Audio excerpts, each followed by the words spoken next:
Hey, we're on the phone right now with 5-time world champion Evander the Real Deal Holyfield. How's it going today? Everything's great. It's great to hear from you, man. Great to be talking to a true legend. Indeed.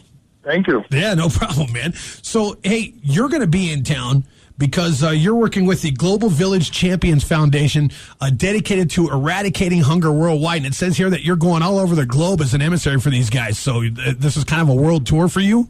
Well, yes, it gives me an opportunity, one thing, to give back. It's something that Yank Berry and Muhammad Ali started up years and years ago. I guess the most important thing is that situation, when I was a kid, I was told that when I was 8 years old, I could be like Ali. Yeah. And then in 1996, when Ali lit the thing at the Olympics, and I was there, and I was wondering why that, who would be selected over me. They told me I would care. I brought the torch in, but somebody lit it. Right. But they never did tell me who the person was. Then when it turned out, it was Ali. And then, but I guess the most important thing was when it was all over, they were talking about how well received Ali was all around the world, all the things that he did for humanity. Yeah. Not just in boxing. Everybody just, when you say Ali, they think about boxing. Mm-hmm. But all the things that he done, and he's one of the persons that's out there feeding the homeless. Yeah. So you know what? I realized then it was more than just me just being the heavyweight champion of the world. So Yank Berry gave me the opportunity to work with Global Village, to be their ambassador at the time, and been a great run. Yeah, and that's really cool what you're doing. I wish more athletes. You hear of plenty of athletes who do that kind of stuff, but you also hear of plenty who don't. So good for you for doing that. Well, thank you. Yeah. So now you've got this event coming up here in Albuquerque, and it says here that you'll be there kind of as a speaker, and you're also going to be signing memorabilia. How cool is that? Well, the thing is that, it's kind of special. The majority of the time I don't sign stuff, but I'm willing to do it, in special occasions. Because the fact of the matter, because you find that a lot of people take you sign and they take and go sell and make money out. Right, right. And special occasion, I do sign things. Well, there'll be an auction, right? You auction off some memorabilia? Yes. And that's a great thing because, I sign things and then that's what makes it special. I sign things, then they auction out and they take the money to use to help people. And then that's a great situation. Yeah, there you go. But when people just take it and get it for themselves and for them to make money to go do whatever they want to do, it's not cool. That's the reason I usually don't sign. But in a special situation like this, I do. Yeah, cool. Now, it says you've been all over the world for our Global Village Champions Foundation. What are some of the places you've been? Well, actually, I was in Bulgaria, and Bulgaria is a place where they tend to let people who come from other countries that having problems, let them come in. So we went over there to be able to assist them with the people, that flooded over there. We was able to go over there and feed the hungry over there.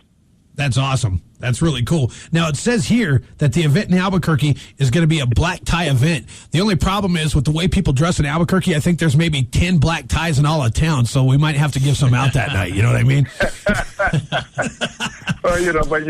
Well, I'm sure they want some people to come there and say, all right, a tie's a tie. Yeah, that's what I always say. If there's cash involved, who cares what you're wearing, right? Exactly. Yeah. Well, that's a really cool thing you're doing, and it's been a while since we've heard from you. It's great to talk to you. We were just sitting in here talking a little while ago about where have all the great heavyweights gone? Yeah. You were kind of the last of them. It seems like since then you never hear about the heavyweight boxers anymore. It's not the same as it used to be. Well, of course, it's quite different. I think that what has happened to Americans, our amateur program, we need to start putting money in our amateur program, see, because you never know how big a kid becomes. Yeah. So now you take most of all the big athletic kids, they get into football, basketball, baseball, and things like that.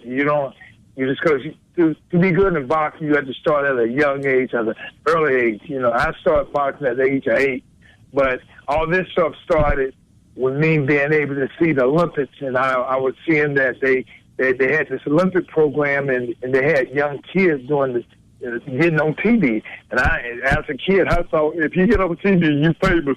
So, I wanted to be on TV. Yeah. You're talking about the Olympics, and you hear of Cuban boxers, and you hear of boxers from Mexico, and I know they're good, but it always just seems to me like the best boxers ought to be from America, For one point in time, we United States hold the record for the most gold medals ever won by our team. We won in 1984. We had 9 gold medals, 1 silver, 1 bronze. Nice. So that's for a team. That's the biggest championship that's ever been. Ain't been nothing ever been able to top that. Mm-hmm. Yeah, I think a lot of the kids today that would have gone into boxing years ago now go into MMA. Like if you're a young fighter, you might go into the MMA versus boxing. Well, yeah, that which is a little difficult, but they're gonna find that you're gonna get more glory from the boxing because you got people willing to go into the boxing and your career lasts a lot longer. I started at the age of 8. Here I am. I'm 51 years old. I'm gonna retire pretty soon. So if you could have one fight back from your past career, if you could pick one opponent that you'd love to have one more crack at, who would it be? I really don't want to go back. So I appreciate.